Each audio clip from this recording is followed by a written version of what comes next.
עברייני התנועה משכללים כל הזמן את השיטות שלהם לחמוק מהמשטרה. עכשיו הלהיט החדש הוא חיישן משבש רדאר שגורם לתקלה במד מהירות הלייזר של המשטרה.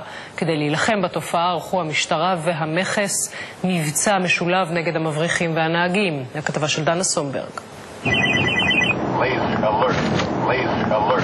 תכירו את כאב הראש של משטרת התנועה, משבשי הלייזר.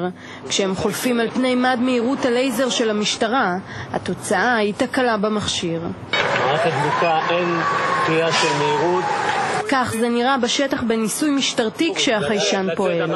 המכשיר פעל ונתן התראה גם בכל הנהג שיש כרגע ממלז שמופעל עליו וכרגע מתבצע השיבוש. מערכת פשוטה יכולה לעלות בסביבות $300-400, מחיר בחוץ לארץ עד 800 או אפילו $1,000. בארץ מחירים זה סביבות 3,000 שקל צפון. התופעה הזאת צוברת תאוצה בעיקר בקרב בעלי מכוניות יוקרה מהירות. כך נראה בשבוע שעבר חניון משטרת התנועה, לאחר פשיטה משותפת עם המכס על נהגים שמוכנים לשלם אלפי שקלים עבור החיישן שמאפשר להם ללחוץ על דוושת הגז עד הסוף.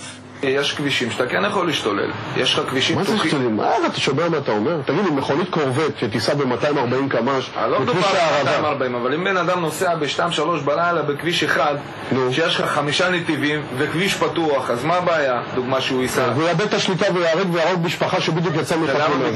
ולמה בגרמניה כן מותר? במשטרת התנועה נדהמו מהתירוצים היצירתיים של הנהגים שנתפסו. רובם הפנו אותם לבתי העסק שבהם רכשו את החיישן. תוציאו איזה מסמך מסודר, תלכו לכל החנויות שזה לא חוקי ושלום. המבצע הזה הוא רק טיפה בים. אמנם בשבוע שעבר נתפסו עשרות חיישנים משבשי לייזר, אבל במשטרת התנועה מעריכים שבדרכים נוסעים עוד מאות כלי רכב שיכולים לטוס על הכביש, לחמוק מהשוטרים ולסכן את כולנו.